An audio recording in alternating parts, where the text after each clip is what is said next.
to start with. Jake on the 76, Lynx are on the Tracer mat, so you definitely hit pretty close to home earlier on. How does this play out for the defenders here? It seems like a very safe composition. Yeah, it's extremely safe. You're probably going to play pretty close up, towards the cart. You see where Coolmat and Moom are. Lynx are as well. You're playing on those high roofs. Probably jump down, try and contest. Even if they lose that first fight, the payload progress really isn't that far. They can get back from the spawn, contest again over by the fountain. They're very much defending right outside of the spawn of the fusion. The Outlaws might just want to make a bit of a statement early on, maybe rattle their opponents. But quickly, Fraggy pops up into the air. He notices that the Houston Outlaws are set up on high. I think the biggest surprise when I saw the starting lineups was Neptuno in for Joe Meister. Joe Meister on this Philadelphia Fusion roster, but Joe Meister, really the focus is on Lucio. Doesn't play a ton of Mercy. You're going to have Neptuno playing that Mercy. You're going to see Poco dive on in with Shadowburn here. Shadowburn able to cause the distraction. Poco on the Diva takes out both supports here for Houston, so a fantastic start for Philadelphia. I mean, he gives up his mech, but he finds 2 kills. Seems almost worthwhile here, but the Philadelphia Fusion have the spawn advantage. They're far closer to the payload when they pop out from that respawn timer, and they're able to continue to make progress. It seems that the Outlaws, defending so far forward, kind of blew up in their face when they lost both their supports. But they're going to get another fight here, like we were talking about. So the Outlaws right now regrouping. They should be able to get back, at least touch the payload here. Stop the progress. Somebody actually got off of it here for Philadelphia, so not going to move it on. Now the push is going to start to come in for Houston. It'll be Lynxer taking out Carpe at the beginning. Shadowburn just playing up top here, just trying to poke, get some more damage towards that Dragon Blade. Fraggy, he's found Raucus amidst the mess of the fight, so he's already managed to find his way into the back line of the Outlaws again. Carpe is going to be hastily brought back to life, and so is Raucus. Both teams making sure they're with 6 players at all times. Shadowburn is close to this Dragon Blade, but Jake's been doing work. He's actually found 3 off screen there with the tactical visor, and it doesn't matter what Shadowburn does here. His dash is done. We see Shadowburn obviously play the Genji a ton. That's the hero he's known for. You kind of wonder, how does he go about playing the Genji? And a lot of times we see Shadowburn, he'll just kind of poke for damage, and then build up these blades. And he's so patient with his Dragon Blades when he gets it, uses it at the right time. We can see here from Jake's POV, the attack visor. Looks like he got pushed back a little bit here. The defense matrix eating up a lot of it. Once the defense matrix wears off from Poco, there's just a lot of free targets here that Jake's able to take out. Yeah, just to correct, it was 2 kills and a D-soup, and it's as good as Boombox gets turned into a metal pancake. Boomer just lands right on top of him there. Perhaps the positioning wasn't ideal. The rest of the Fusion was so far forward. Boombox will be brought back into the fight, but Shadowburn runs headlong into the entirety of the Outlaws here. Neptuno desperately trying to keep him topped up in health. And they might be able to isolate Moomer here, but he seems to have backed away already. The Outlaws trying to play closely around their backline and core if they can. Carpe, though, going to find Moomer. Lynx are already down. Shadowburn's looking for Raucus here. He respects the Omnic Monk, though. He respects what Raucus can do there. He's going to take his time again. This is Shadowburn being quite the conservative Genji. Yeah, Boombox does have that Transcendence if they need it here. Carpe with a Pulse Bomb on a Raucus. Shadowburn will take out Bonnie. That'll be point A taken by the Philadelphia Fusion. You hold on to that Transcendence so you have it for this next fight. Because look on the side of the Houston Outlaws, you're going to have another attack visor here, a self-destruct, you have a Pulse Bomb, a lot of heavy ultimates coming in for Houston. Fusion want to push forward a little bit early on. You can see they've already tried to assume this high ground again. Want to make it hard for the Outlaws to regain pole position. And of course, defender's advantage when you got the higher ground, as Hex mentioned in that previous game. The thing that I worry about for Houston in the next fight, we talked about how many ultimates they have and how great it is the Dragon Blade from Shadowburn. You don't have a Transcendence, and we're about to get away. He's going to pop the Dragon Blade, and it doesn't really get a lot for it, right? He gets Bonnie there at the end, but he's such a target. Once he pops that blade, it allows his teammates to push on through, pick up 2 more kills. There looks like there's 1 person contesting the payload here. It's going to be Mooma. He will fall. So now it's going to be the Philadelphia Fusion gaining some more progress, growing through our second point. Seems like an awfully drawn-out fight there. It kind of looked like we had 2 stages of play. First, it was Shadowburn going in with a Dragon Blade, trying to find something, and then a couple of those Outlaws players got picked off by Poco. Of course, French player previously on Team called Gamers Origin was actually an incredible Genji before he switched to playing this flex tank role for his team. He's an amazing Zaya. He had some of the best stats we've seen in the contenders, but now it might be a self-destruct attempt. No, playing it safe. He sees the Transcendence in over the fight. Poco's just going to give it a bit of respect here, but he sees now the tank of the enemy team dive into his backline. He realizes he can't peel. He needs to go and try and counter dive himself, but he gets de-shooted in the midst of the entire enemy team, and Jake is going to be able to find him. Yeah, Fraggy's Primal Rage forces out Raucus to use the Transcendence a little bit earlier than he probably would have liked to. Neptuno uses the Valkyrie. That'll force Bonnie to use his Valkyrie.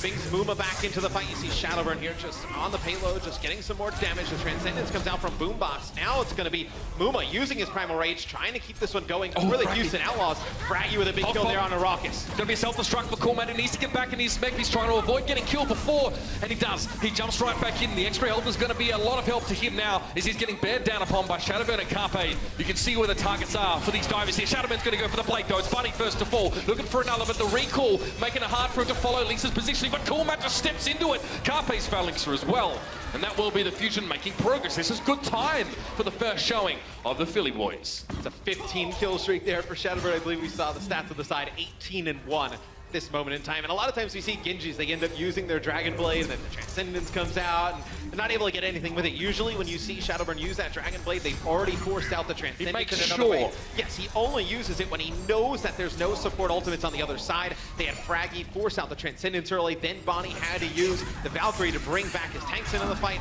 Allows Shadowburn to use that blade to great effect. Looks like with no ultimates really except for the Pulse Bomb, the Fusion are happy to let that Tactical Visor herald the beginning of a lost fight for them. They're going to be happy to back away on this one, knowing that they've drawn that key ultimate away from Jake.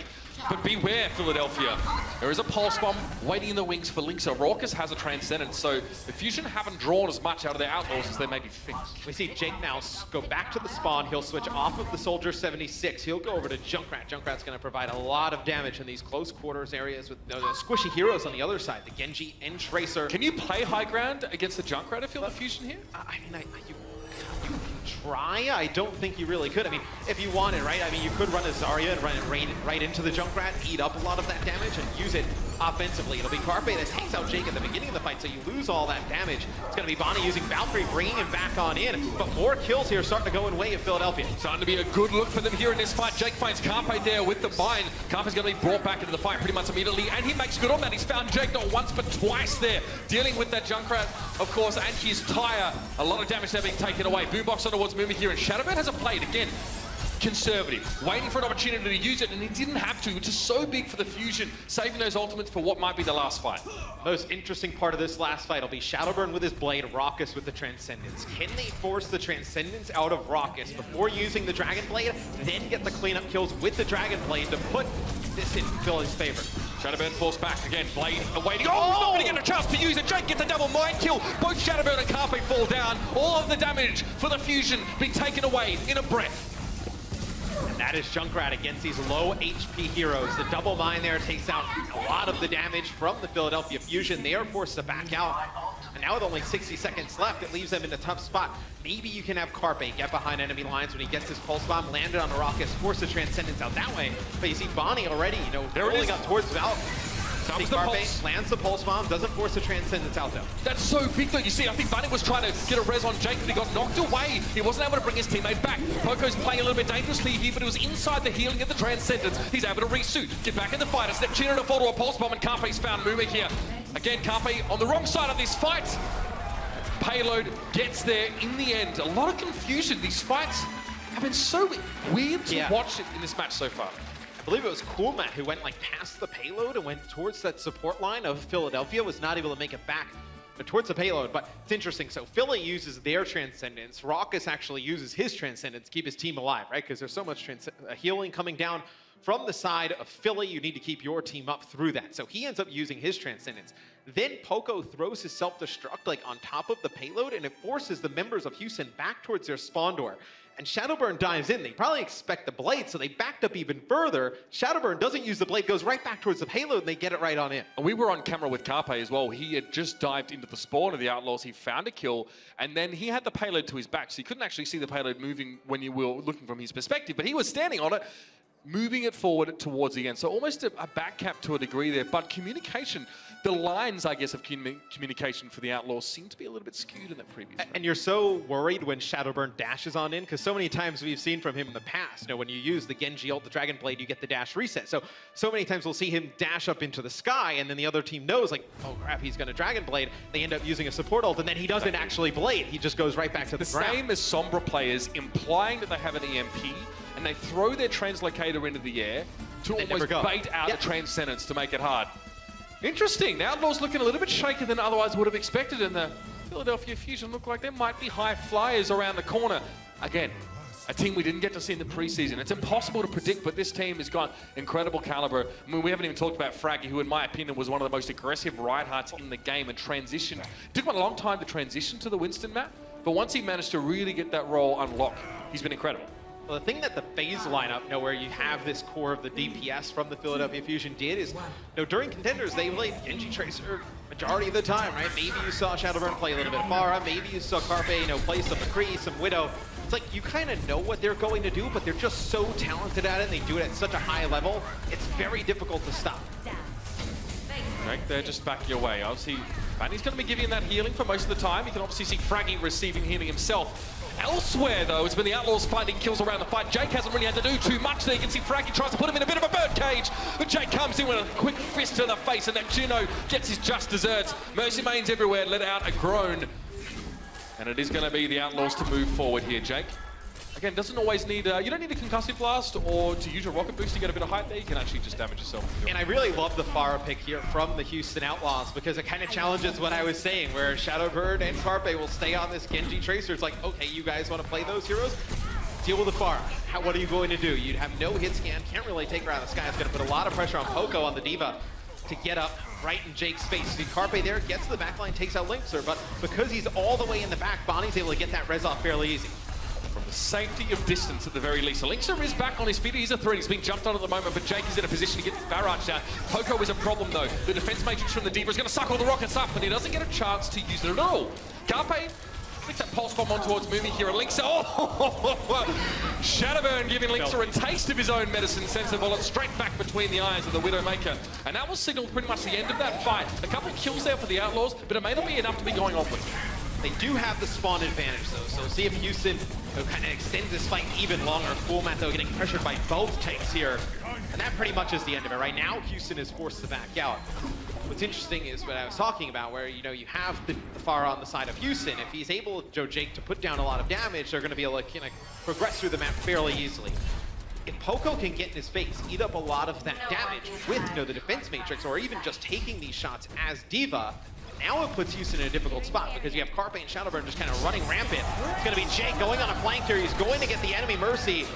Shadowburn reflects the rest of that rocket barrage right back in his face, but you'll take that trade, though, getting the Mercy out of the equation. Yeah, it's a 1-for-1. Again, it's a pretty ballsy play to go in with the Pharaoh, but it does pay off in those cases. You do need to accept that you're going to be using your ultimate and probably fall. Raucus has a Transcendence. It's being teased out of him at the moment, though. Carpe's harassing him. Perhaps he knows it too. But our Outlaws are making good progress now after Jake's little play there. A bit of flair has allowed them to make some progress. A slower round so far for the Outlaws, and Shadowman's trying to stay alive, but Jake's going to put that one to an end pretty quickly. A direct rocket hit on towards Carpe should get the job done. Raucus rezzed, Outlaws on the run.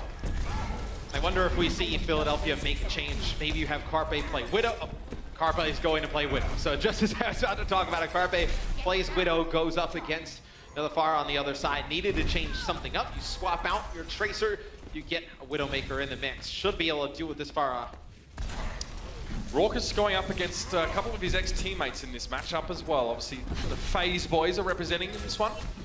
Sure, no animosity, but I know Carpe and Shadowbird would love to wipe that smirk that Raucus often wears on his face off.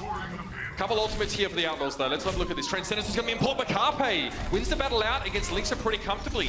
This might give the Fusion a little bit of room to breathe here now with that Widowmaker off the board. It's Jake thinks about going up to try and test the high ground, but realizes he's safe for boots on the ground. Shadowburn still holding on to the Dragon Blade, knows the Transcendence is up for the side of the Houston Outlaws. Jake very low here. Carpe is able to finish him off. The Discord comes in from Boombox. One shot from Carpe. He actually gets res. Carpe kills him again, and they're forced to use both reses here onto Jake. Self-destruct forces are disengaged, so the tempo gets mixed up a little bit for the Outlaws. They want to press forward and use this momentum, but they've not been allowed to so far. Callback getting forward, and that's going to force the Transcendence out of Boombox, but the Fusion might use this to actually win the fight out. The healing's been pretty darn good. Lynx has found Neptuno off screen, so there's no more mercy now for the Philadelphia Fusion, but it doesn't seem to matter because Poco and Shadowburn are in there. Carpe goes so huge during that fight. He's able to kill Jake originally, but forces Bonnie to use Valkyrie. They res Jake, another headshot. They res Jake again, another headshot. Carpe takes him out 3 times during that fight. basically forces out. I mean, the Valkyrie gets you literally nothing at that point. You use both your reses on your Pharah, trying to get in, take the enemy Widow out, get to the backline, then be able to get a ton of free damage. It's huge plays from Carpe. So he's going to force Jake to switch to the Genji now. Coolmat, again, goes forward, takes a bit of damage, perhaps just sees what he can find with that. It buys the Outlaws a little bit more progress on the ground. It's the entirety of the fusion worth putting that one Diva under scrutiny. Primal Raid for Fraggy here. I wonder what is supposed to come of this. Carpe's fallen to Linksys, so finally the Finn player gets the win in that head-to-head on the Widows. Shadowburn falling to Coolmat here. This might be the opportunity for the Outlaws. It's a 6v4, v3, v2, and now all of Fusion pretty much being cut aside, decimated here. And it's been very, safe play here for the Outlaws coming forward. They're sticking together and they're fighting their picks, man. I think the idea there from Fraggy was maybe use the Primal Rage, get onto Raucus and force the Transcendence out, because on their offensive side, that's what they use their Primal Rage to do. Fraggy on the offensive side popped the Primal Rage, got right on top of Raucus, he popped Transcendence right away. So maybe the play was there from Philly, use the Primal Rage, get on top of Raucus, force the Transcendence out, then maybe have Shadowburn pull out that Dragon Blade, because he's still holding on to it. 2 minutes 30 is what the Outlaws have to get towards the end of the map. The Philadelphia Fusion still have half a minute in the back pocket. Boombox is picked off early, which is normally what he does to his opponents, so that must smart, but he's going to get rezzed immediately. Jake, if you've bitten off more than you can chew, no. Around the corner, Banner to heal him up just a little bit more, and Jake's just going to try and get a bit of his own space here. The Valkyrie being drawn out of the Fusion, though, as Frankie's back on his feet, fighting fit. Philly's going to invest the Valkyrie in, so you expect the push to come on through. It's going to be Houston backing out a little bit. Houston has a lot of ultimates to use here, Mitch. They have their own Valkyries, still with the Transcendence. They're going to lead the way here with this self-destruct. Oh, it's going to be Moonbox taking out Jake before he can use that Dragon Blade. It's going to be the Transcendence used from Philadelphia as well, so investing both support ultimates into this fight. These two teams are so scrappy. You can see how much they love to brawl and go back and forth, but it's been very, very hard to see a clear winner in many of these fights. What are you looking for, Coolmat? Again, perhaps a target to pick off in a backline, but Carpe goes down to Rourke. He's got to respect the balls there, and it's going to be Jake to fall. Both Zenyatta's starting to headline a little bit. We do have world-class Zens on both sides here, and Boombox has found Raucus though, so he settles the score for now, and Shadowburn wants to combine with Frankie just to chase down Bunny.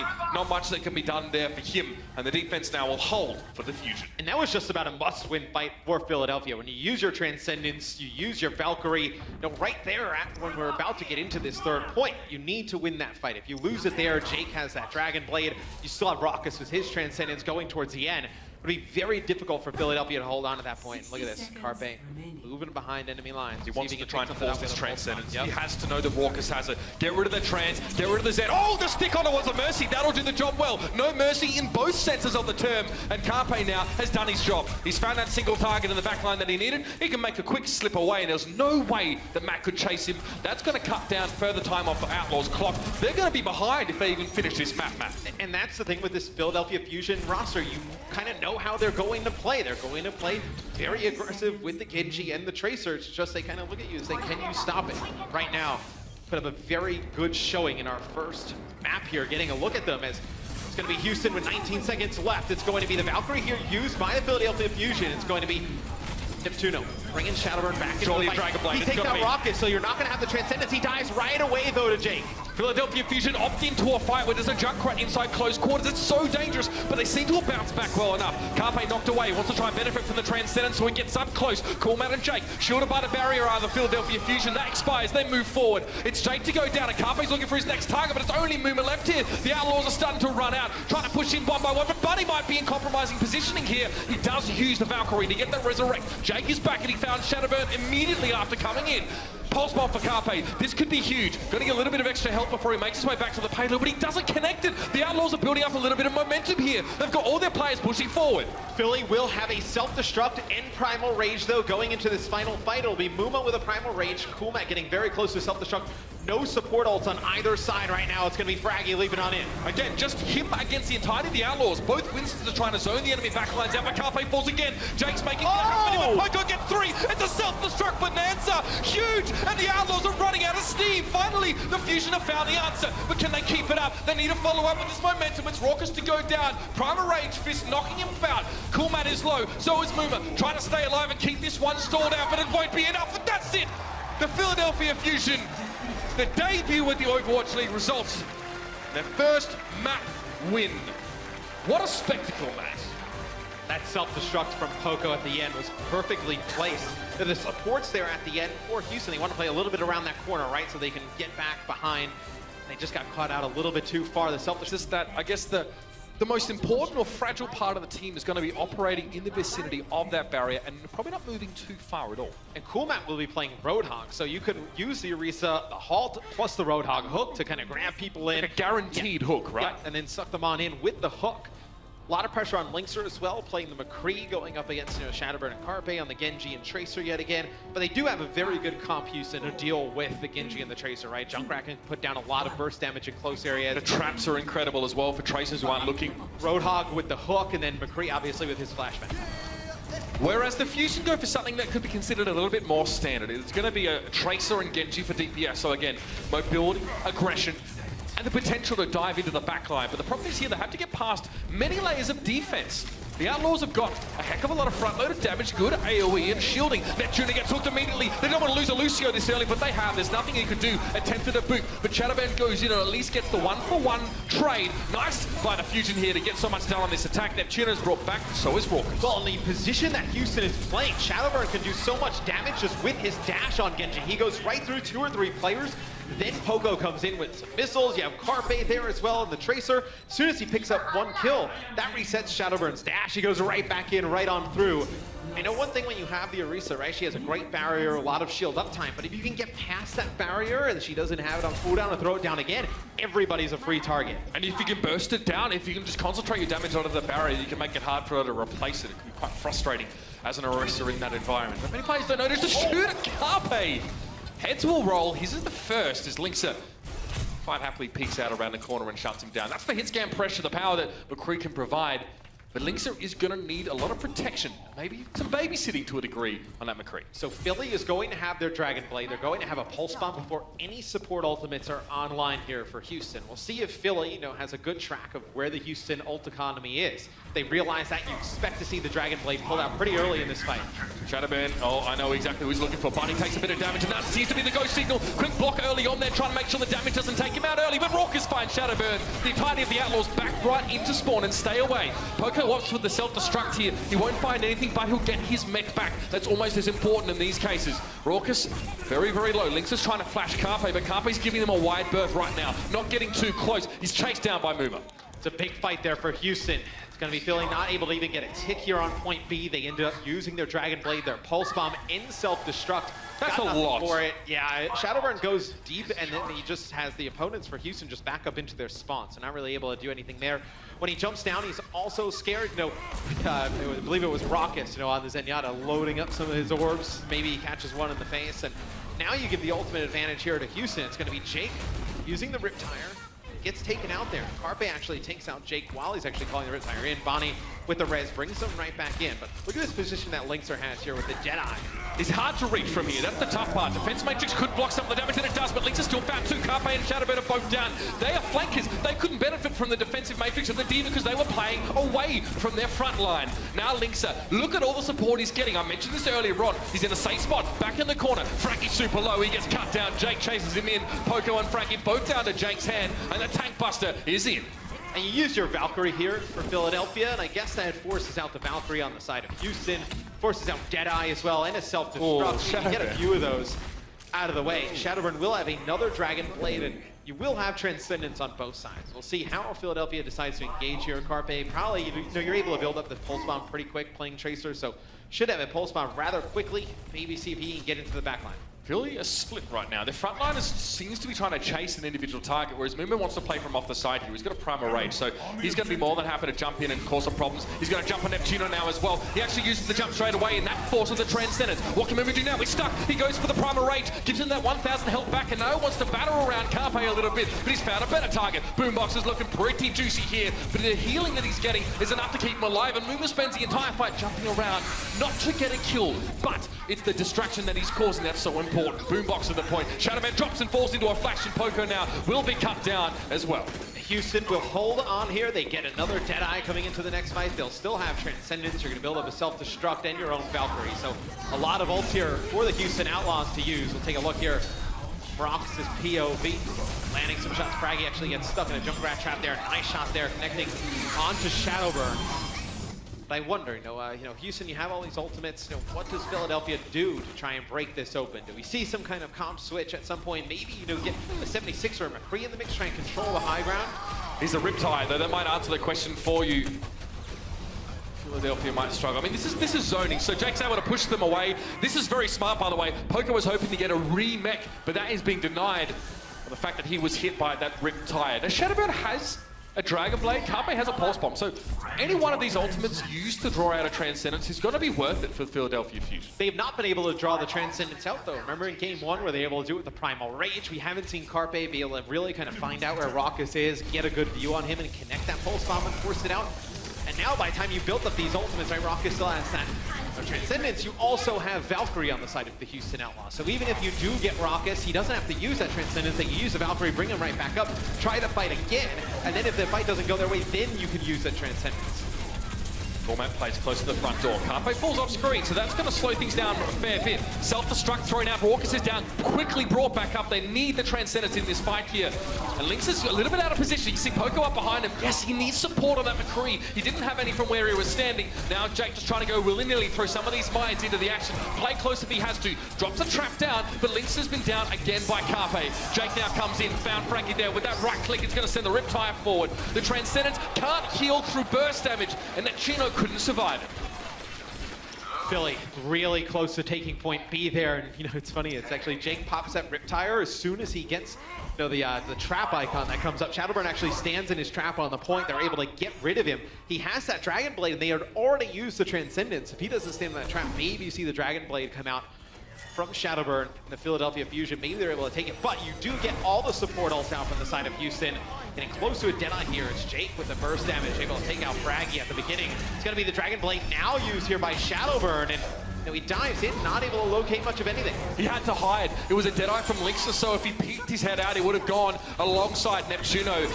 Fusion have already lost most of their big tools in this fight match, so it's going to be essentially done. Jake has had such an incredible match. You can see by the time the Fusion even get close to the point, they've already lost one of their players from a trap or a mine or just direct fire from the Junkrat. So now they're going to change things up. Carpe will play Widow, and it's interesting, you know, Widow against the Junkrat here, because where do you try and go? Do you try and go towards that high ground? Going to be able to get picked off rather quickly. You know, not really able to get through the choke, get a lot of sightlines. Maybe you play towards the middle, you play towards that left-hand side. Opting into a Widow 1v1 is not always a bad thing. I think as attacking Widow, you have a little bit of an advantage in terms of unpredictability. Whereas Lynx, you know, is always going to have one of a few spots, but that's the second time he's picked up Boombox in the last 10 seconds or so. Every time the Brit pokes his head out, it's taken clean off. And Lynx finds Carpe as well. Now this is just getting gross. The pushes don't even begin to formulate for the Philadelphia Fusion, because you have just players dropping at the hands of Lynxer from range. Jake's gonna get closer. Riptire, you got Cool Matt working towards the self-destruct. Only 30 seconds left here. Really nothing in terms of ultimates, you know, for the Philadelphia Fusion to work with. And Lynx gets the precise. You're gonna be able to see exactly where Carpe is, the rest of the members for the Philly Fusion. So you don't really have the option to even wait this out, because you're gonna have about like 5 seconds left on the clock. 2 ticks for the Fusion, 1 more required to capture the entire board. Cool Matt's waiting. He knows what the tanks are going to do. He knows he can respond now with this self-destruct. Big ultimates available for the Outlaws, and Jake's found Boombox with an early Riptire. Lynx is sitting back, looking for the Tracer. Just Lynx's presence alone on the Widow forces Carpe not to step onto the point. And that is going to be the end of the round. The Fusion fail to complete the map.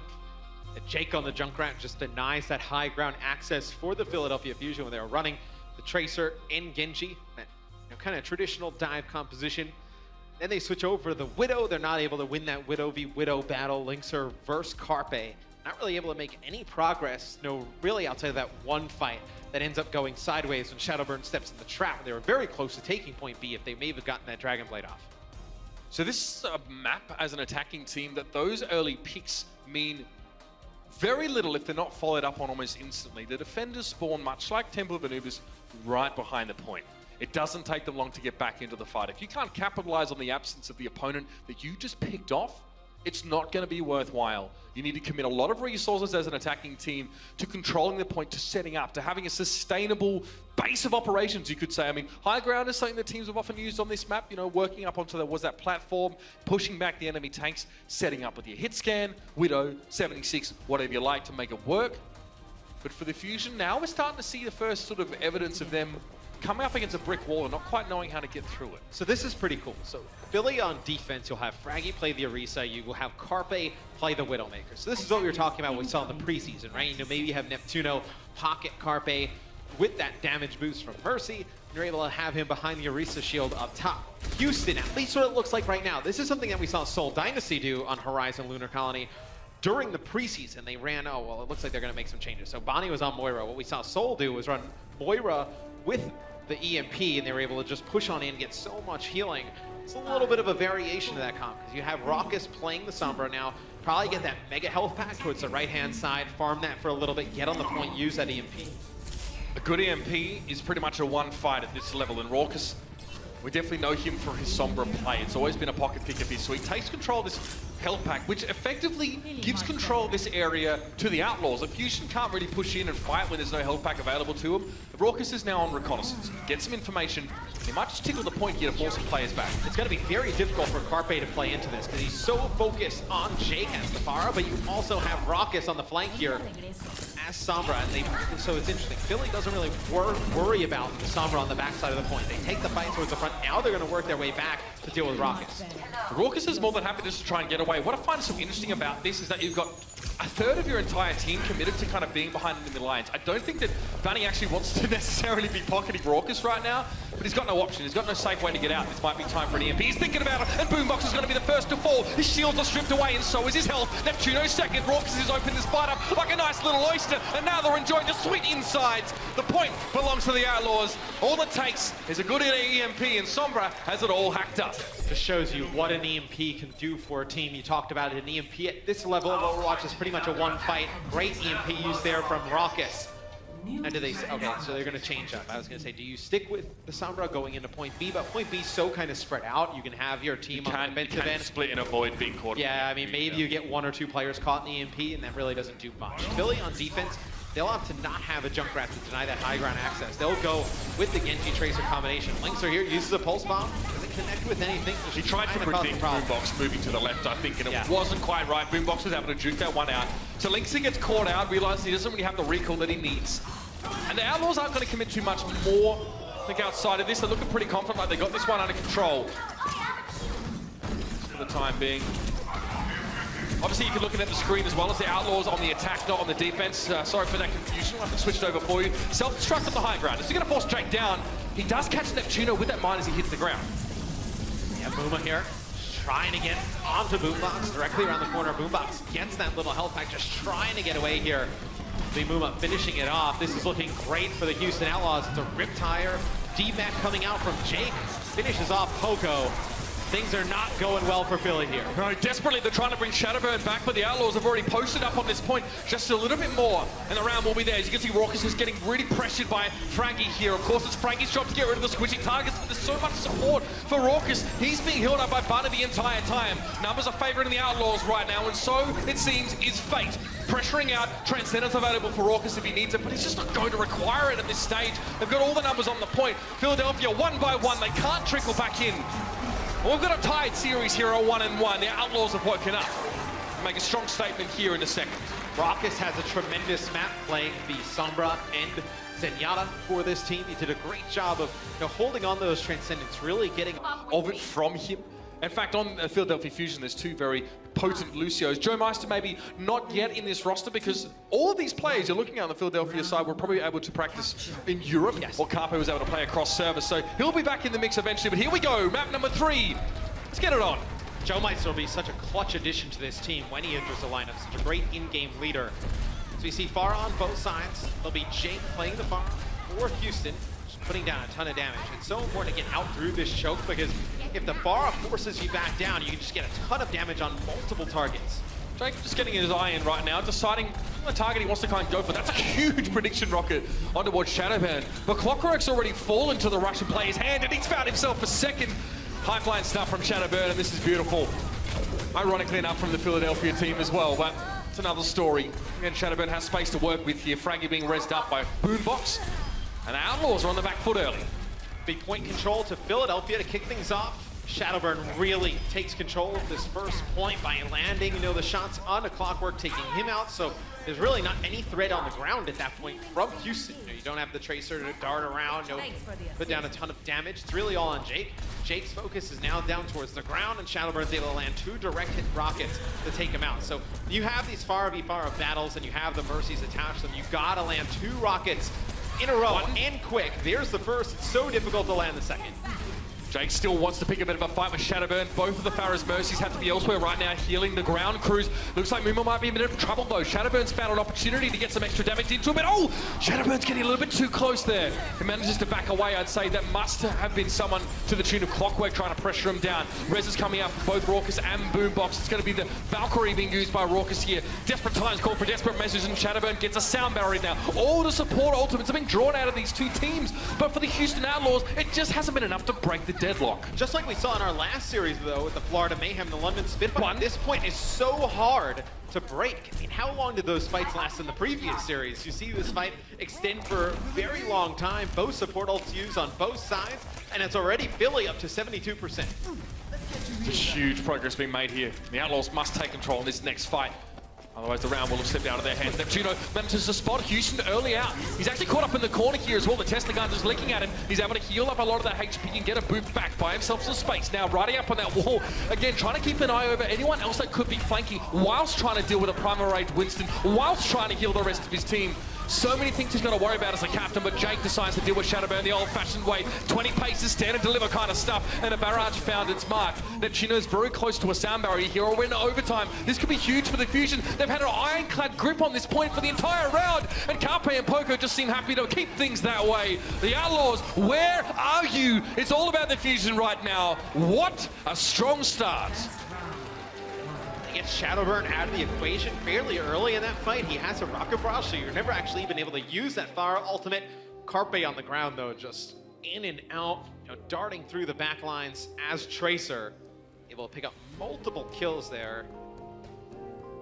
No answer from Houston. I mean, Carpe's demonstrated his ability as a Tracer player before. He was, again, an incredibly hyped up transfer from Korea over on towards the team he played on at the time, which was FaZe, and he definitely paid his dues there and demonstrated his ability. And the Outlaws look a little bit shell-shocked by that one again. You pointed out perfectly, Matt. Between the Tracers and the Pharahs, they've got to split their attention between the sky and the ground, and when you get rid of half the damage, i.e. one of the DPS players on one team, the final DPS player left has a lot of heavy lifting to get done. So both Pharah players have about the same damage, after that first point. 20% for Shadowburn overall team damage, 23% for Jake.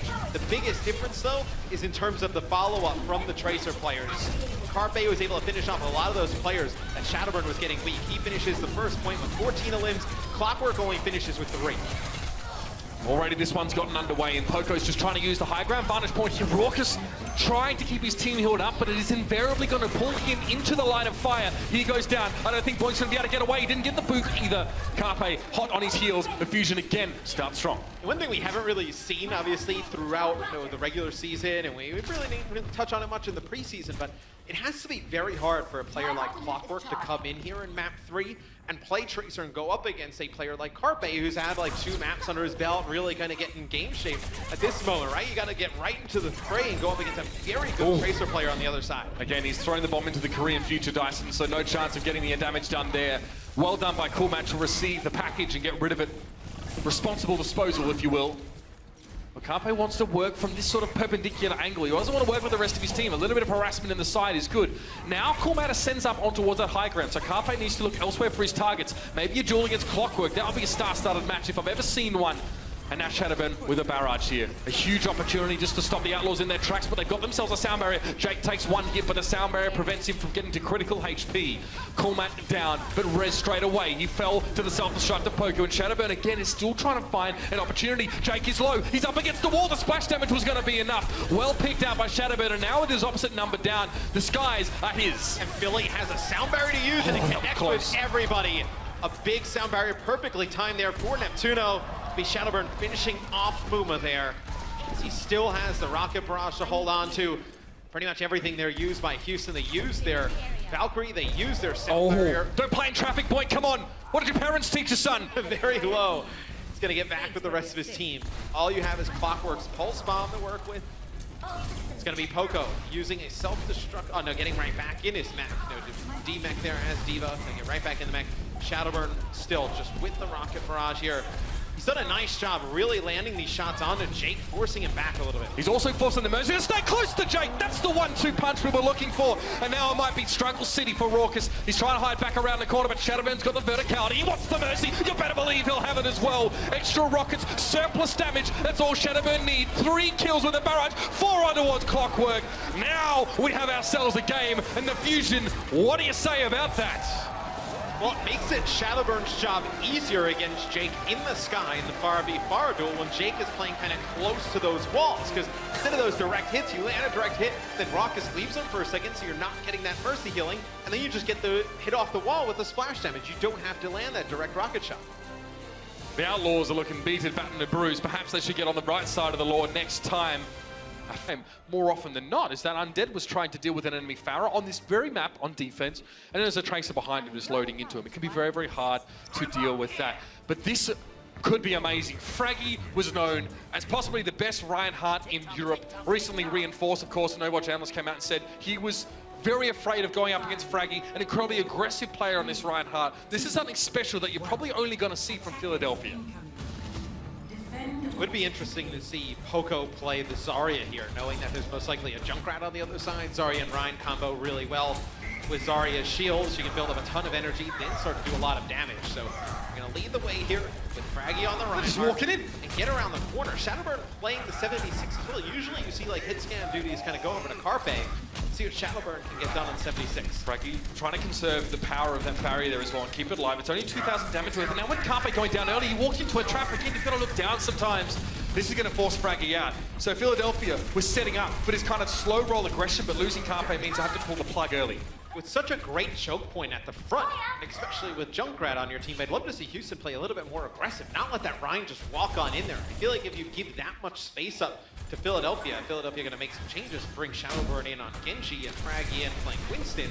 You give up that much space, I feel like Philly is going to break it somehow. Philly didn't like the comp from the Outlaws. They've switched up now to a bit more of a classic dive composition. Already Fraggy's wasted no time in getting in. Carpe's found Raucus and Jake is down. This is what Philly do best by the looks of things. Lynx is trying for a Deadeye, but no one's really interested in the light show. He's going to get cut down. Poco's there on the point, pressuring him with the micro rockets. A Cormat's mech to fall.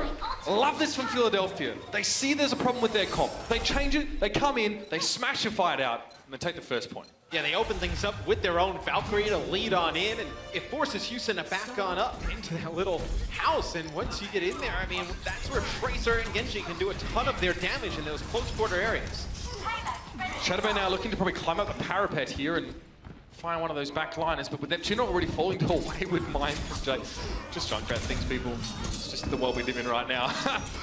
They have to go again. Philadelphia just going to have to reset. Shadowburn, again, opting not to allow Boombox. Boombox already had ultimate, so it didn't matter that he took the health factor. Normally you want to give ultimate percent to your supports when you can, but Shadowburn didn't have the time to waste. He wants to get back in the fray. Linkser can be a dominating force for Houston here on the McCree. Get up towards the high ground. They'll put down a ton of damage, force the flankers to try and come on up. It's been Jake, though, who's opened up the last few fights with no first bloods. He's able to get a kill on a Neptuno in the last fight. At this time, uses the Riptire, takes Fraggy out. It'll be Neptuno bringing Fraggy up into the fight. We actually see Muma, fall off the map. Just gotta wonder where he was positioned, where that happened.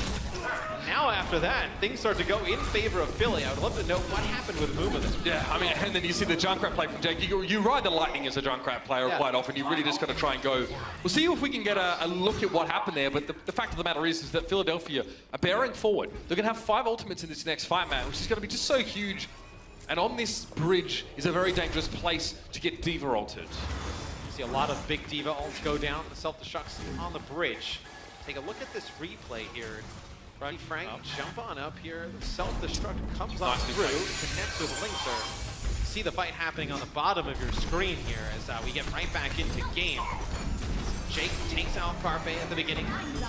Payload in such a difficult spot to keep advancing it here. You see the self-destruct come on through, and that's what we were talking about. Neptuno, though, with the Valkyrie, brings Boombox right up into the fight because you need that Transcendence now. It doesn't really matter though. Look at the damage that Jake is able to put down here on Junkrat. Right, so Transcendence ticks healing per second, but huge burst damage from that mine, 125 if I'm not mistaken, can cut through it if you time it properly. So Jake was able to find a couple kills there. Boombox had a really tough time giving that healing to the rest of his team. Now Philadelphia Fusion have to reset. They've lost a lot of those ultimates that they had to work into the next fight with. I'd be interested to see how Linksa wants to set up in this fight. He wants to try and get into a position where a flanking Deadeye could be really nasty and end the fight, but also doing so would make him vulnerable. He can't be too much of a lone wolf as much as he is a cowboy. Boombox opens things up with a big kill there on Abani, and it's going to be the Deadeye that came in from Linksa. He's not able to get anything with it. Raucus uses a Transcendence there. You say, okay, here comes the Dragon Blade. Shadowburn's dead. Not going to have it here this moment in time. Maybe you come back in the next fight, you know you have it, but it's going to be a big res from Neptuno, bringing Shadowburn right back up. Then he uses the Dragon Blade, cuts through 3 members of the Houston Outlaws, doing a lot of damage to Muma. Muma's going to back up, but it will be Philadelphia taking our second point. Yeah, I mean, the Dragonblade came out from Shadowburn. He got rezzed into a situation where Raucus didn't have Transcendence. Raucus already used it. So Shadowburn doesn't mind getting killed before using the blade, or if he can come back against a zero trance opposition. And you kind of touched on it a little bit before, but it's such a hard spot for Linksa to play the McCree, because if you get up on the high ground, you separate yourself from the rest of your team, and then you're an easy target for a Genji or a Tracer. So you see now he's going to still stick with the McCree here as we go towards the end, but this is where Jake can make much more. Oh! Pockett's got a button on his desk, it's bigger than yours! 3 kills come out there, and again, he's going to break open yet another fight with that one. Beautiful way to open this one. It may not be a game ender, but it's definitely going to put Houston straight back on the back foot. Neptuno kills both of the kills that occurred on his team. Puckett with a 4th, by the way. This guy's insane. I hope you now remember this name. They're going to make their way forward. Last push here for the Fusion. You do have Valkyrie, though, for the Outlaws. You have your Transcendence in a Riptire. It'll be Bonnie using the Valkyrie, trying to keep the members of Houston alive. It looks like Philly's going to back out here. Just wait until this Valkyrie wears out, but it was so funny. Like, oh, Jake, this is where Jake makes an impact, and then we see a 3-hit I just see a Dynameg fly across the screen, and a part of me knew, from what we've seen already, statistically at least, that Poco was about to bash some heads in. We've seen one other 3K from Poco with the self-destruct. And you say statistically it's likely? Statistically? I'd love to know what stats you have. There's actually no statistical basis for that statement. However, Shadowburn has a Dragon Blade. Poker's not far away from yet another self-destruct here, but Philadelphia getting caught up a little bit here. You can see from Shadowburn's perspective, his teammates are kind of split out. He's trying to help his teammate with dealing with Linksa, but Linksa's not going to flash straight into the Genji. He gets himself 2. There's a chance here for the Outlaws to stabilize. You will have both support ultimates, though, for Philadelphia. Boombox gets the Transcendence. You're going to get a Valkyrie here going into the next fight. Raucus with the Transcendence. It's kind of been like the story of a lot of these games. Raucus with the Transcendence versus Shadowburn with the Dragon Blade. See here via our instant replay, the self-destruct comes in. Oh, they ran for the hills around too. The corner. They ran for the hills. They couldn't quite get to the bunker in time. They probably thought they were safe there. That was so clever. They thought they were behind the pole, that little pole there, and it actually probably just clips the other side. Let's see if Poco can get another one. Not able to get anything this time. So we see the Transcendence forced out here from Boombox. They're actually going to layer their support ults. They have the Valkyrie and the Transcendence going at the same time here for Philadelphia. Poco's just going to pull out for now, but Shadowburn getting the kill on Coolmat. This should be the starter's pistol now for Philadelphia to go for another fight again. Shadowburn is quite the tip of the spear, and he's going to get himself 4 kills to pressure in. Again, we've been here before with Philadelphia. They're not quite towards the end, but now it's going to have to be 1 by 1 from Houston. Desperate stall is all they got left. Coolmat's the first in, but he seems to be disregarded. Shadowburn was looking for the squishy targets in the back. Jake is down, but now back. Coolmat has no suit to be working with at all, with Linksa dropping, and Poco's up on the payload, looking proud as all heck. Banning forced to drop in to res Linksa up, and that was desperate to keep the Tracer in the fight. Jake goes down again. The farmer becomes the farmie. And we'll see if Shadowburn can stay alive to pressure more into this. There's a self-destruct here for Poco. This could be big. Bonnie getting the Valkyrie here was huge for Houston. See, they'll bring 2 members back into the fight. They're in that shield. The Riptire. See here, Fraggy putting down some damage, contesting the payload. Only 18 seconds left here for Philly. It's really do or die. They can't back out, can't reset. They have to push the payload to the end now. 10 seconds, yeah, exactly. They don't have time for any of that stuff. And when it seemed like the Fusion were going to be the ones pressuring in, it would be forcing stall. Now it's them that have to go desperately. Carpe hovers above. It could be a pulse bomb. It could be big, but he's stuck into the payload. Doesn't connect with the target. The Transcendence is going to time out. There's no healing available for the Fusion. Carpe needs to find the Mercy. He does it. Nicely done. Lynx is trying to avoid Carpe, who's desperately looking for those Tracer picks. Lynx's recall is forced. Cormat de-suited, but goes for the self-destruct. And Shadowman wants the Dragon Blade. Who's he got? You better believe he's already found one. Cormat to fall, looking for Jake, but he's very, very well protected behind a healthy body of the Primal Rage Winston. Shadowman now, surely with opportunity. Muma gets dashed through. Poco's there. The damage has been good, but Bunny, another res. Will it be enough? The Shadowburn Dragon Blade there on the cool mat was sick. It'll be Shadowburn picking up some kills. The cleanup should go to Philadelphia here. Getting very close. Neptuno will use the Valkyrie, and that should be enough to put it away. Philadelphia will complete the map. No time left in the time bank, but Shadowburn just sitting behind the payload when that self-destruct is going up on top of it. As soon as it goes out, he pulls out the Dragon Blade, goes right through Cool Mat before he gets right back in his mech. That is such a perfectly timed play there from Shadowburn. Again, having a DPS duo that has so much time together seems to be working out beautifully for the Fusion here. They've got a lot of synergy. They know what they need to be doing, but again, when the game gets to this kind of state, when you're fighting over just trying to push towards the end of the map, sometimes it's just use ultimates as soon as you get them, do what you can just to try and vaporize the enemy. It's interesting because a lot of the teams in the Overwatch League were made up of what, let's say, full teams that got picked up, or like Houston, where you have, you know, a tank duo and a support duo. You come on in. Philadelphia is just, let's just get a bunch of talented guys, put them together, and see how it works out with, you know, some of the core of FaZe Clan. But I think when you have a DPS duo that are Sound that barrier good, cancelled. That's so big. And we didn't get to see that. Rourke is obviously not normally on the at Lucio. People with Bunny on the Mercy, perhaps they fancied a bit more speed to try and get people out onto the point. Losing the sound barrier there, that's huge. Shadowburn shut down what could have been Houston's way of fighting back and actually holding for the last one. So let's see what Philly does on defense, because they could have Fraggy play the Reinhardt here at the beginning. Maybe you see Poco come out with a Zarya. Looks like you'll see the Reinhardt, will not see the Zarya, so Poco will be playing Diva. So Fraggy's the kind of guy who insisted that the Finnish World Cup team play attacking Reinhardt and Numbani, which for those at home is generally a really bad idea. He's an extremely aggressive Ryan as well. He just gets in your face. He just gets mad ultimate charge from swinging the hammer all day. He plays Ryan like Monty plays Ryan. The attack Ryan.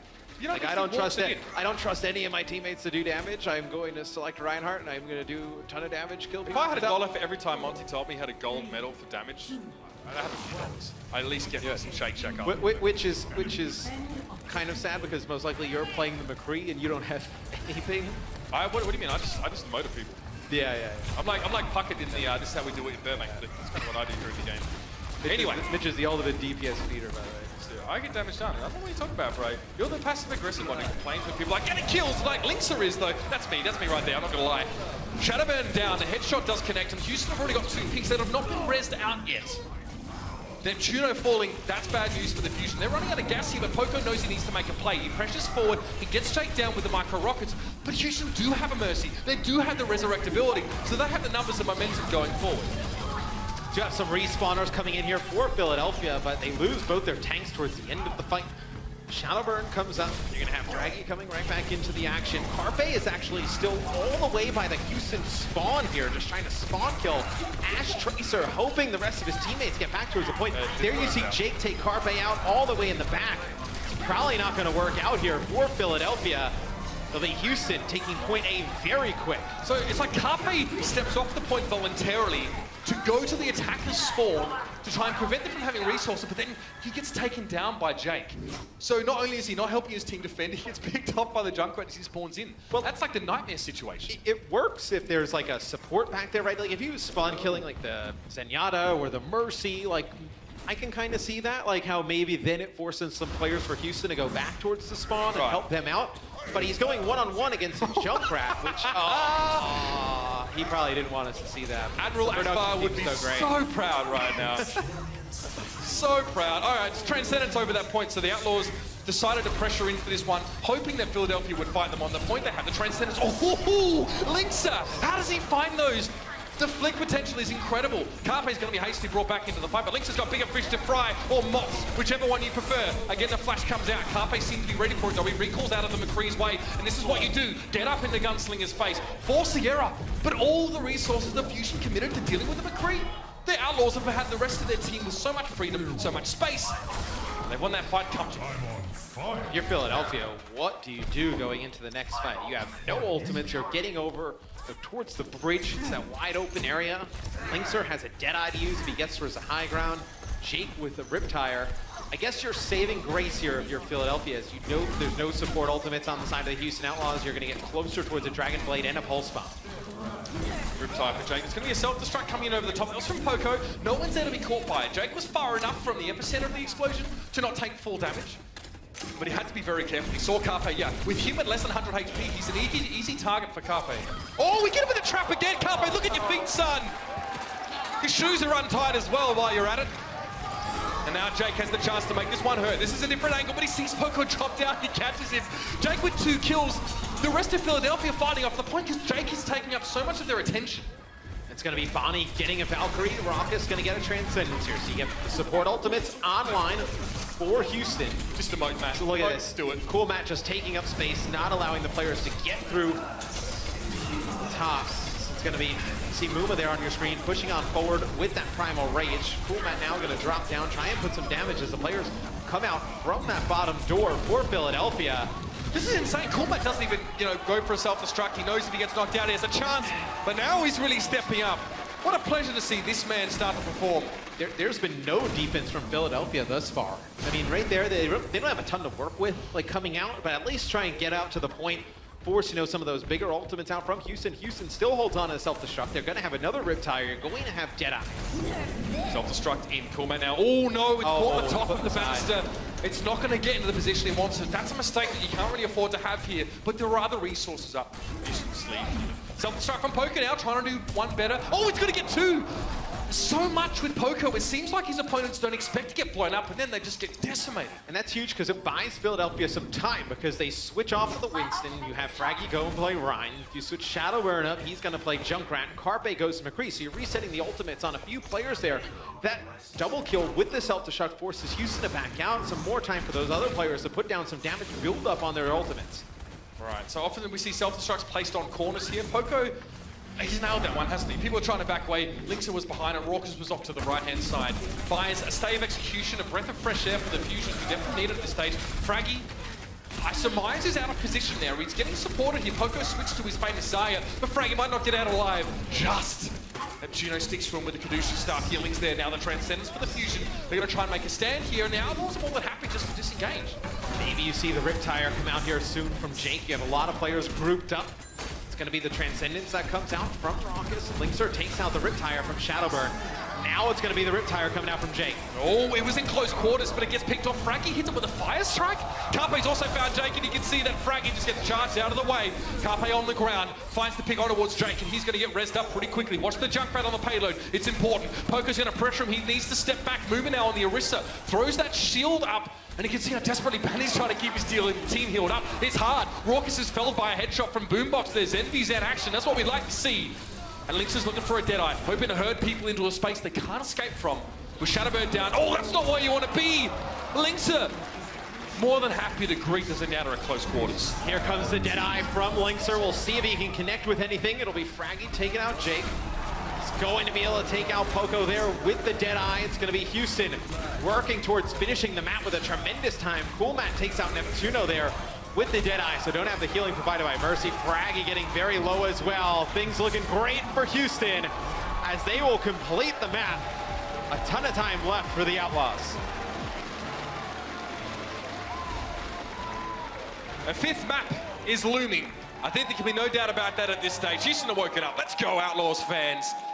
1 minute 51 on the clock for them. So, 2 minutes to kind of, well, get the first tick on the point. Obviously, this is a hybrid escort type game type, so all they really need to do is get 33%, and they're good.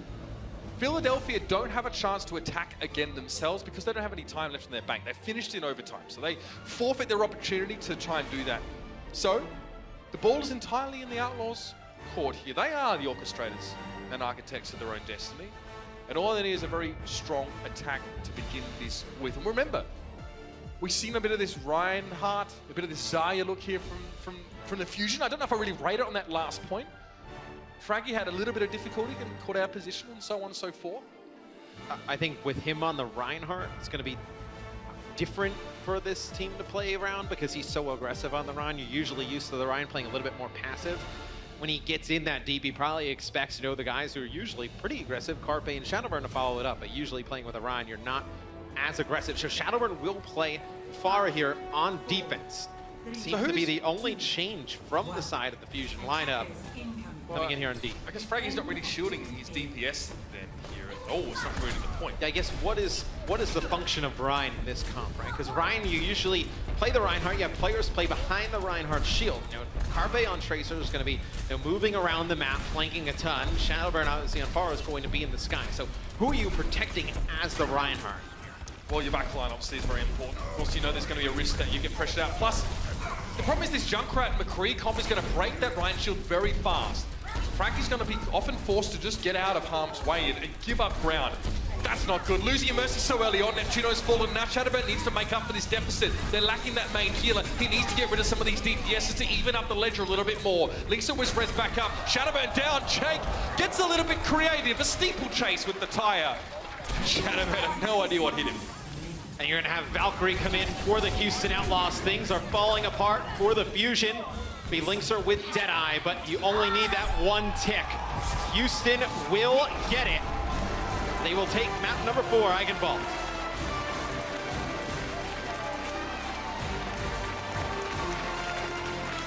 Hands up.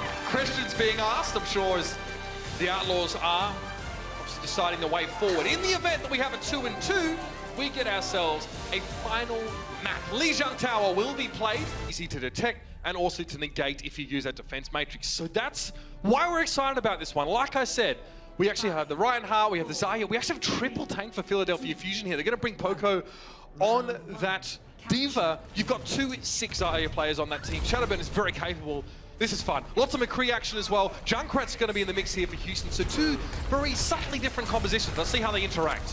And no Lucio for the side of Philly. They used the speed boost at the beginning, but they're going to have Neptuno switch over to Mercy. So potentially with this triple tank lineup, you get a ton of damage coming down right from Houston. Jake specifically playing the Junkrat. But Philly should be able to get a lot of healing build up the Valkyrie. What? He already has an Earth Shatter. How the hell does that happen? Just basically once the game's begun. I mean, he didn't get much with it, right? It's just genuinely astounded by the fact that he manages to pull that up so quickly. The Fusion, off the back of Fraggy, swing and hammer, as it were. It's right up in the face of the Outlaws. And again, no big kills there, but this is now when you've got more of a tank-dominated game. Sometimes it's very much more of a war of attrition. It's slower. I direct you guys to look more at the health bars at the top of the screen. That's going to give you a good indication about who's trading damage more effectively as opposed to healing. There's a coalescence here for Raw, because he's going to let it go. Bit of Goku action here on the point now. Damaging enemies, healing allies. And you can see the Poco's going to be forced just to try and stay above it. Neptuno uses his Valkyrie, so you bring both players back into the equation that did fall.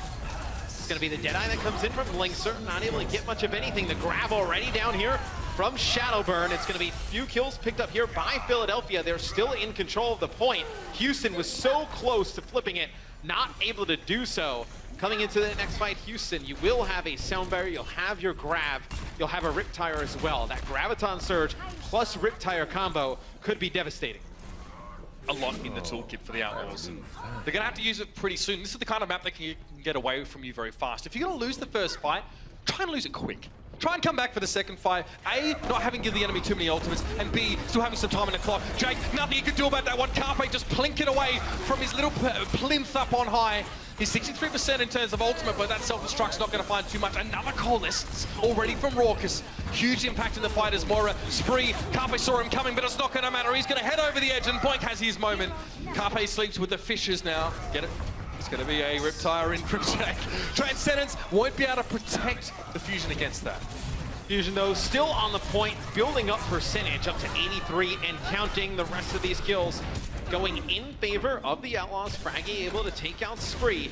Raucus, you see how low he is on healing resources. Needs to put down some damage, be able to provide more healing as Moira. Spraggy has done an excellent job along with Poco stalling this out, where Philly may get up to 99% on the point, which they do. Carpe goes for the Deadeye. It's probably more just to keep the enemy team away right now. He doesn't fight anything though. The Outlaws still maintain control of the point. Good Graviton though. Shadowburn finds himself too. Linkser and Boink are down. Jake's trying to get up behind Shadowburn and use the Shield of Numa, but I don't think it's going to be enough. Poker already managed to locate Rorkus and deal with him. And you can see that Shadowburn is so well charged, 90% up on that one. He's dishing so much damage, and again, the classic control map problem seems to be back to haunt the Outlaws. Again, we go to a control map. Again, they fail to post any percentage on the board.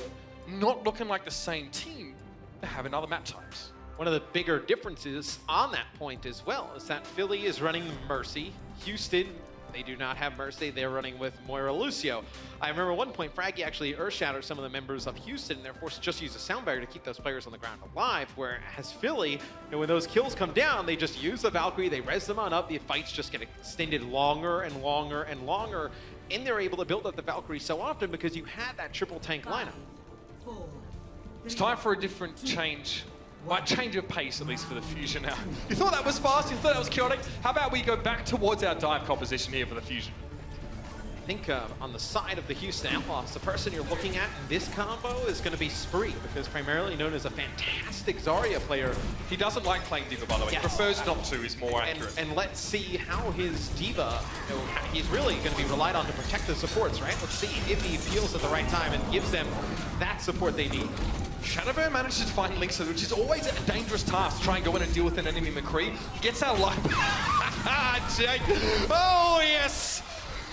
More than one Australian causing problems here at the Blizzard Arena. 2 kills for the Junkrat, plus the D-suit, the mine coming in. There's just a lot of damage there. You see Fraggy here in the back, trying to stay alive. Now the rest of his members following you. Imagine he just kind of goes off the side here, does not want to give up some ult charge. He still has Shadowburn here with him though. Maybe they think they can turn this around. As Shadowburn goes through one, Poco takes out both supports here, and somehow Philly has turned this in their favor. Just when you think they're out of it, they jump right back in. Only 3 members alive there for Philadelphia after things are looking good for Houston. They have the tools, Houston, to retake this point. Almost 4 ultimates, so Philadelphia probably aware of this, so they can force any of those key ultimates out sort of earlier on in the fight, or before the Outlaws can actually take up position on the point. That would be ideal. Dragonblade might be the drop for that one. He's looking for the backline. He's forced the trans. That's okay. He was looking for that. With Carpe going down, and Shadowburn's kind of on his own. Lixa gets too close. Poker was there to help Shadowburn. It's a 1-for-1 trade. Both teams using Transcendence in this fight. The Riptile, where we headed with it. Jake doesn't quite know. He's looking for a softer target, but he actually finds very little. Nechino gets the kill on Jake while he was channeling that ability. The Caduceus Blaster paying off quite well. And now over the point, it's a bit of a do-si-do. It's the Houston Outlaws, though, that come out in front for now. Going to be the Valkyrie use. Link's is going to be very careful. Nechino gets another kill in that fight. The man in the battle mercy. What is going on, Nechino? Calm your farm. Will it be the difference, though? Remains to be seen. A couple of big kills from that mercy. All right. I can't even cast this seriously anymore. Boombox is going to be pressured down. There's not much he can do. The Matrix is in his way. Jake's fallen to Carpe. Moving now, constantly getting healing, but Boink gets caught out. Carpe now is back, and he's means business. Somehow through all of this, I was going to say, Neptuno is able to stay alive just until now. He finally falls, but some huge healing coming down from the Mercy on the Philadelphia Fusion. Some kills as well, which we rarely ever see, and it's helped extend this point. Philly still in control of this, building up percentage. Dash in there, and Houston, again, finally get the point, but look at what they had to spend for it. They went through 2 Transcendences throughout the course of that fight. And neither of them actually were really used at the best time. First, it was drawn out of Rorkus, he had no choice. Secondly, it was at the end of an already won fight. Philly's going to have a huge advantage in this next fight. You're going to have Transcendence, Pulse Bomb, most likely a Dragon Blade, and they actually connect with the Pulse Bomb onto Muma. That forces Primal Rage out just to stay alive. Lixa close to a Dragon Blade of his own. That Transcendence is going to be so crucial. I think you pointed out already, Matt. Micro Rocket for Poco just wants to get a little bit of extra damage, so he has that self-destruct. This may be a big fight. Shadowburn, Dragon Blade in again. Vertically, he dives down, and he's found Rorkus already. The Transcendence now to be used. Rorkus didn't even have an ultimate, but still, the Zenyatta healing not being there is important. Linksa, it's a bit late to go for the Blade. He does get a kill, but Boombox cuts him down in the meantime. Boink desperately tries to bring him back up, but we're on board with Shadowburn, who's been free for most of this fight. Looking for his opposite Genji. A lot of that damage being reflected back, and Jake's going to deal with him with the mine. Boink just able to get those double reses using the Valkyrie. You have Jake use the Riptire, and Houston able to hold up onto the point. So 55% and counting for the Outlaws. Most likely get a Transcendence here for Houston. You're going to have Valkyrie on the side of Philly. It's such a huge ultimate ability to be able to use, and they're going to engage with it. Okay, let's see if this works. Use it at the start of the fight here, of course. More for the healing early on than the resurrects. Jake goes down. Pulse Bomb connects for Carpe, and Poco's now found one with Spree. 2 ultimates, 2 kills for the Fusion so far. Poco's brought back, and the Fusion is still at 6 men in total, but they're still tickling the point. They've mostly got the control. It looks like Boink. Ooh, interesting play there. The Mercy goes for that resurrect, doesn't complete it, and gets cut down. Lynx is staggered ever so slightly. And this might be the last chance for the Outlaws to really get control properly here. Where a lot of teams have kind of used Valkyrie, you know, towards the end of a fight or once they have 1 or 2 members fall, Philly throughout this series has used their Valkyrie to engage, almost like you would have used a Soundbar in the past to engage speed on in. They use that Valkyrie to get the healing and have the double res and just play so close. Carpe looking for both supports here of Houston. It would be huge. Oh, they get Raucous before he can even use the Transcendence. That's a massive kill, and they get Boink as well. The back may be broken for the Outlaws here. Transcendence for the fight for Boombox. Once again, he gets to use what Raucous has to look on from the sidelines in dismay. Shadowburn now to dismantle. It's like a Jenga tower coming down for the Outlaws. 1 block at a time. Desperation, of course, for Lynx are on the point, but you know what? It's just going to be a little bit too little too late. Raucous gets there with the aforementioned Transcendence, finally gets to use it, but no one's there to see how fabulous he looks. There it is, the Fusion get it done. Welcome to the Overwatch League. We're lucky to have you. It's a big win for Philadelphia. We're not here during the preseason, their first match in the regular season, first match on the main stage. They prove a lot of people wrong. They get a big win here against Houston. Star-studded roster with names that no one expected to see rise up. This is just what you want. They're scrappy, just like Philadelphia has been in sports in the past. These guys